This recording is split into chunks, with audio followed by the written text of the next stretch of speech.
Chapter 1. Illness. Prisoner, tell me, who was it that wrought this unbreakable chain? It was I, said the prisoner, who forged this chain very carefully.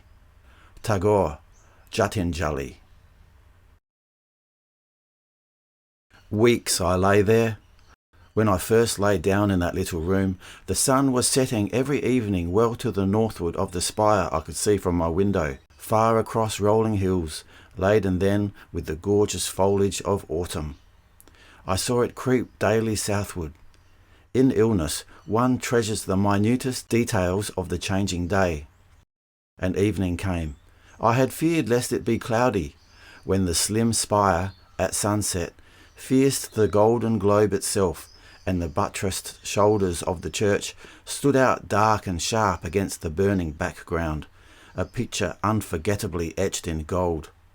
After that, day by day, the sun set among hills that grew barren and drearier, among trees that had shed their autumn glory, and presently held up to the sky the gaunt tracery of approaching winter. Illness, like its elder brother, death, is a cessation. Life stops. Identity blurs. One hangs up his personality with his clothes in the closet and becomes a case, the patient in number 12.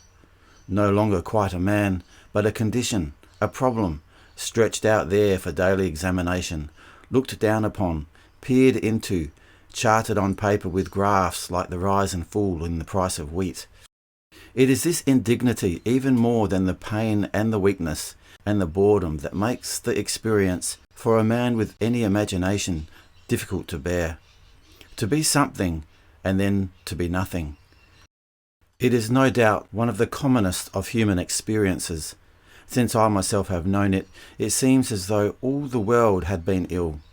And yet no one can ever know for himself, until it has come to him, what it means to be set aside, lifted arrogantly out of his active labour, and put down horizontal and helpless in bed, with whisperers tiptoeing about, queer distant clocks striking the hours through the long night, the weary reiteration of the processes of medication, a hot and restless pillow. Everything minutely ordered, taken ruthlessly out of one's own habitual and accustomed hands. What to eat, what to drink, when to sleep, when to sit up, when to turn over. Sad business. Even though one may have the assurances of those who should know that he will ultimately recover, yet it seems somehow, in the beginning at least, that everything is lost. What value have such easy and optimistic prophecies? Does anyone know? Does anyone ever tell the truth to a man in bed? All my life, except for a time in my youth, I had had robust health, and the kind of contentment that goes with it. Minor disabilities, a day or so here, a week there, though sometimes irritating, had never shaken an underlying and abiding sense of well-being. Tomorrow I shall be well again. Such interruptions were even to be cherished. One could go to bed with a book. Having health, a man can enjoy everything.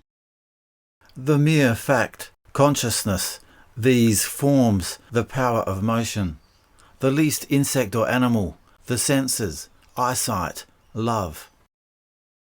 I had never known what it meant to be too weary to look up to the hills at evening for a sure benediction, or to find in the shorn meadows peace. As to safety, the desire of the fragile and the vulnerable, I had never even paused to consider it.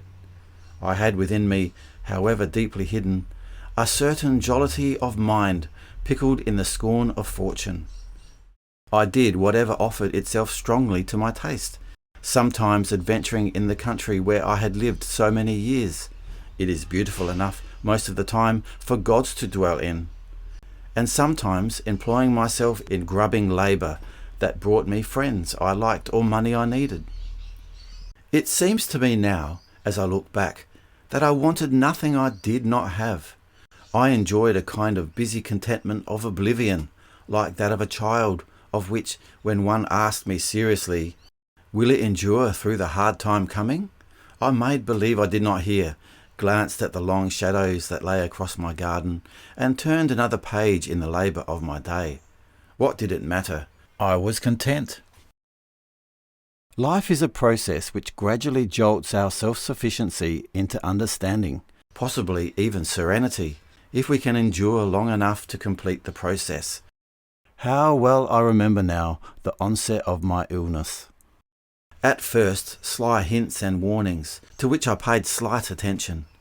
I waked up heavy and weary instead of bounding out of bed. Twinges, burning in the eyes and behind the eyes.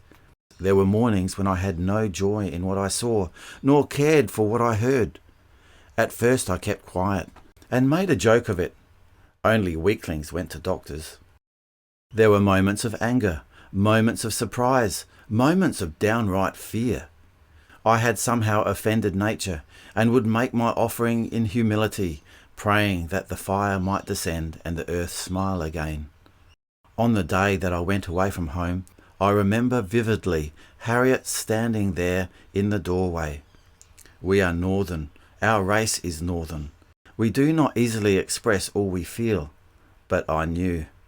I knew something of what she felt by the curve at the corner of her lips and the curious, withdrawn expression in her eyes. When we are well, we take so much for granted.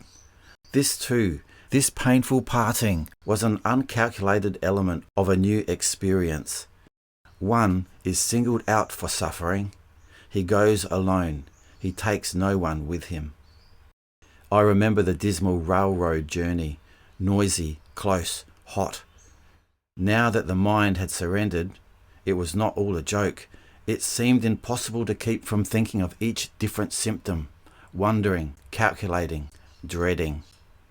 Health is self-forgetfulness. To be ill is to be self-centered. One's mind is like a burning glass. It can literally blister any part of the body by the intensity of its concentration.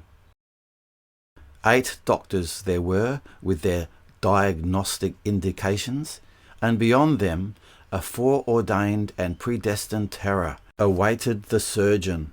I found the examination itself difficult to endure.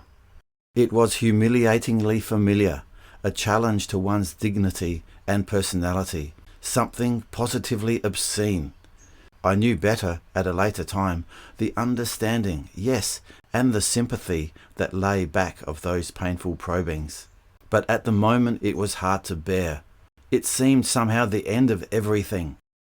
I remember trying to find some comfort in 2 lines of a bitter philosophy of resignation that clung dimly to my mind. We have lived, we have loved, we have suffered. Even so, shall we not take the ebb who had the flow? Worst of all, I dreaded the uncertainty. How ignorant, after all, we are of ourselves that we must await the decision of strangers to know whether we are to live or die. Would it be 2 weeks, or 4, or 8? Who could tell? One's whens elicit only ifs. I was to rest under observation in a quiet small hospital until the doctors made sure of what to do. After that, I was to go to the great hospital and the surgeon. I had revelled in times past on well-ordered certainties. Tomorrow morning I would work at such and such a task. At noon meet my friend Darrow. At 3 drive to town with many errands to do. At 5 perhaps a tramp by the back road to North Hadley. But this was a place where one could have no certainties of his own whatsoever, no decisions, nothing. In the meantime, quiet. Not the teeming quiet I love of country roads with friendly people going by, or the thoughtful quiet of my own garden, or the beautiful quiet of the still banks of hill streams in Pelham or Shutesbury, but inanition of body that whetted without satisfying the appetite of the mind. Quiet. No visitors, no letters, no books, at first. Nothing. Vacuity. To one who loved life. In the beginning, I thought I could not bear it. I would get up in broad daylight, put on my clothes, lift up my head and walk out. Anything was better than this. A man, even in illness, is a free agent, is he not? It is his own life he is risking.